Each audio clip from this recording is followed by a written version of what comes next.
Bonsoir à tous nos téléspectateurs qui sont connectés à pareil instant dans les 26 provinces de la République démocratique du Congo et en dehors. Nous voici encore pour vous informer de la situation sécuritaire de l'Est de la République démocratique du Congo où les combats se poursuivent toujours entre la coalition RDF M23 et les résistants Wazalendo appuyés par l'armée congolaise dans le territoire de Nyiragongo, Rutshuru, Masisi, de Calais. On en parle en tout cas dans cette édition. Installez-vous confortablement.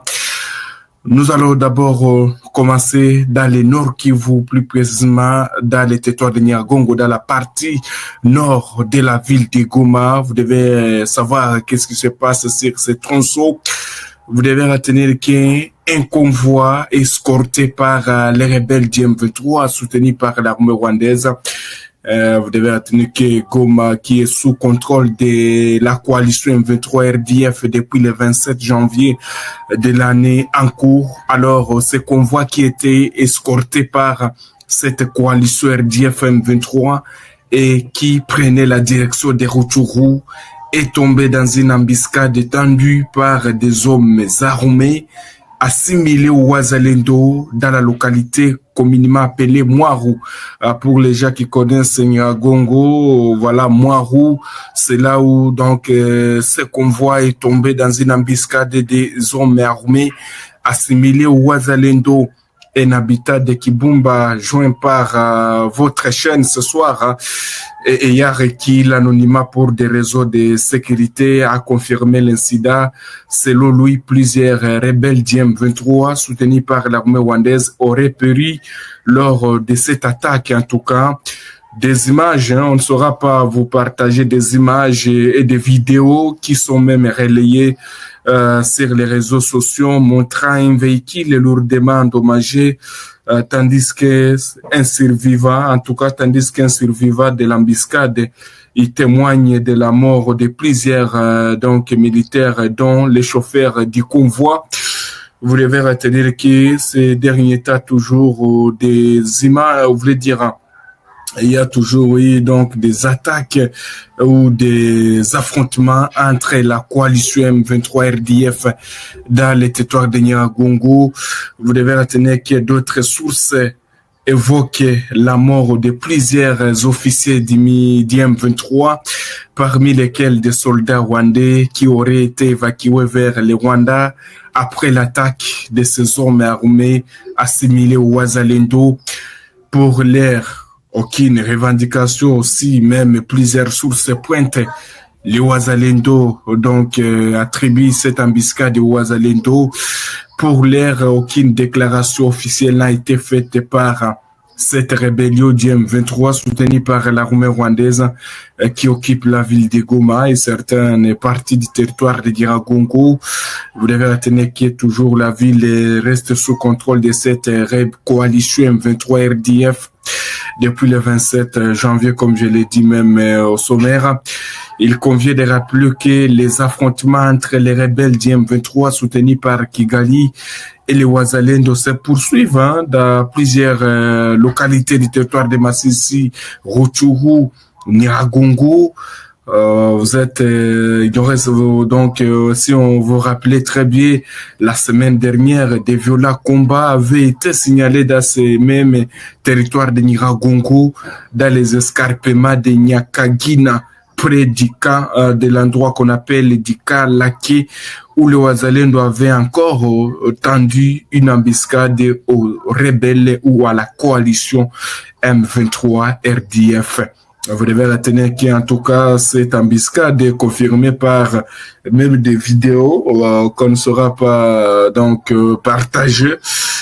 Comme je l'ai dit, il y a des vidéos qui sont relayées même sur des réseaux sociaux montrant en tout cas un survivant de cette embuscade témoigne en tout cas l'attaque sur ce convoi où il parle qu'il y aurait donc plusieurs militaires de ces rebelles qui ont péri dans cette embuscade qui donc selon plusieurs sources serait des Wazalendo. Alors, dans les territoires voisins de Rutshuru, il y a toujours des combats aussi qui opposent les résistants Wazalendo aux rebelles du M23 soutenus par Kigali. Des combats violents ont opposé les Wazalendo du groupe SMC FDP à la coalition RDF M23 dans la localité de Biti, et Machango. Vous devez retenir, chers téléspectateurs d'Afro Info, DESA 43, après plusieurs heures d'affrontement, les Wazalendo ont repris le contrôle de Biti et repoussent la coalition RDF M23 vers le sud-est de Muhongozi, poursuivant la pression sur Kachavu et Louléré contre la coalition RDF M23. Dans les territoires voisins des Rutshuru, de Massissi, il y a des rebelles du M23 qui ont été obligés de se rendre au Wazalendo. Je vais vous les montrer. 4000 wengine wote waliuawa. Alifanya mitingi kusema kama tulimaliza masomo 7000, lakini tulikuwa 15000 lakini tulimaliza masomo 4000 wengine wote waliuawa. Voilà, donc ils sont là des rebelles du M23 soutenus par Kigali qui ont été obligés de se rendre aux résistants Wazalendo. Vous devez retenir qu'il y a donc des combats qui se poursuivent aussi dans les territoires de Massissi entre la coalition RDF M23 et les Wazalendo. Des rebelles de cette coalition M23 RDF se sont rendus au Wazalendo du mouvement ANCDH dirigé par le général autoproclamé Jean-Marie Bonane. C'était donc le mardi dernier que ces rebelles M23 se sont rendus au Wazalendo. Parmi un élément FARDC donc qui témoigne les misères que ses collègues capturés à Goma par les rebelles sont en train de traverser. Il affirme que plus de 15 000 militaires FARDC étaient amenés de force par la coalition RDF M23 du côté de Rutshuru. Voilà, donc du côté de Rutshuru, c'est à Rumangabo. Voilà, Rumangabo, c'est à Rutshuru. Alors, vous devez retenir que, mais lui, qu'est-ce qu'il dit? Il dit que 4000 ont trouvé la mort suite aux travaux forcés les infligés par la coalition RDF M23. Donc, vous voyez que ce n'est pas facile.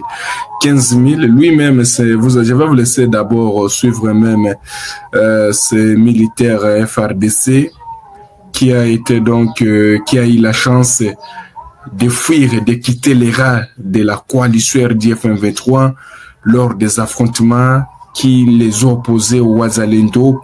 Alors, ces militaires FARDC affirment qu'ils étaient au nombre de 15 000 militaires, mais 4 000 ont perdu la vie. Mais on les envoie, c'est ce qu'il dit. Après la formation, on est en train de les envoyer sur le front sans armes. Et c'est là où ils trouvent des difficultés. Devant les Wazalendo sont en train de combattre avec une grande, en tout cas, avec une grande pression sur les rebelles du M23. Alors, les militaires FARDC, on ne les donne pas les armes. Les rebelles craignent qu'ils ne puissent pas tourner des canons et alors on les envoie seulement, on les met devant, mais sans toutefois les donner les armes. Alors, c'est ainsi qu'ils sont en train d'être capturés, d'autres neutralisés. Les militaires qui trouvent le chemin, ils sont en train de quitter la coalition RDF M23. Je vais vous laisser suivre ce témoignage de ces militaires FARDC. Ils s'expriment en Kiswahili, une des 4 langues nationales de la République démocratique du Congo. Ripoti kwa afande Generale Jamari.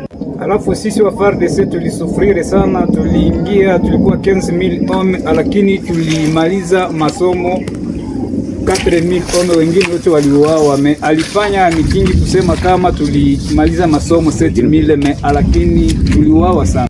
Na hivi tungali tunasufiri sana. Juu wakati tunaingia kushande batai hapapatie FARDC munduki, FARDC anaenda bila munduki kushande batai. Nesi ba special shit tulipata bahati ya kupata munduki, kila mtu alikuwa dote na munduki. Na ndo niliona kama ifo nirudie nyumbani na munduki yangu na gisi nilikuwa na munduki. Walikamataka na nirudishe tena nyumbani. Voilà, vous écoutez ces militaires, hein, pour les gens qui comprennent les Swahili, il affirme qu'ils étaient au nombre de 15 000 militaires FARDC qui ont été déportés par force au niveau des cas militaires de Rumangabo, où ces gens sont en train de faire leur formation. C'était coalition RDFM 23. Alors, parmi eux, 4 000 ont perdu déjà la vie suite aux travaux forcés. Alors, lui a eu la chance de quitter cette coalition. Alors, il affirme qu'on est en train d'envoyer les FARDC sur les champs de bataille sans armes. C'est ainsi que les Ouazalais aussi sont en train de les neutraliser, les autres capturer, les autres se rendent. Voilà, c'est ce que vous devez retenir concernant donc les informations du territoire de Masisi et Rutshuru, où on est obligé de se rendre dans le sud Kivu, également dans le territoire de Calais où des combats aussi toujours forage entre la coalition RDFM 23 et les Ouazalais. Comme je le disais même dans l'édition précédente, la route ou les tronçons, la route Ramba Bunyakiri et Ramba Zeralo, voilà, on signale qu'elle est pour l'instant fréquentable après les combats à grande échelle au cours de cette semaine, après que les forces armées de la République démocratique du Congo, appuyées par les résistants Ouazalendo, aient exercé une pression à la coalition RDFM 23 dans les villages qu'on appelle les Kashi, Kauma, près de Ramba et dans les collines de Kitembwa, au-dessus de Katasoma, dans les territoires de Calais. La coalition RDFM 23 qui voulait donc déborder a été donc étouffée. Toutes les tentatives ont échoué. Et c'est ainsi que la coalition FARDC Ouazalendo contrôle la route Ramba, également Bunyakiri et Ramba Zeralo. Donc, la coalition M23 RDF a échoué sur ce tronçon. Les FARDC contrôlent de nouveau et la situation est bien maîtrisée par les FARDC. Donc, la situation est maîtrisable. Comme c'est un terme toujours qui est à la une en République démocratique du Congo. Voilà, c'est ça que vous devez retenir de ces informations, mais on va revenir toujours rester connecté sur toutes nos plateformes. Je suis tellement ravi de vous retrouver nombreux, connectés. Merci beaucoup, bon week-end toujours. À tous nos téléspectateurs, likez, partagez, ça nous fera du plaisir. Nous sommes arrivés à la fin de cette édition. Merci à vous de nous avoir suivis jusqu'ici. Si vous avez apprécié ces contenus, n'oubliez pas de vous abonner à notre chaîne, d'activer la cloche de notification pour ne rien manquer de nos prochaines vidéos. Likez et partagez cette vidéo. On se retrouve très prochainement. À bientôt.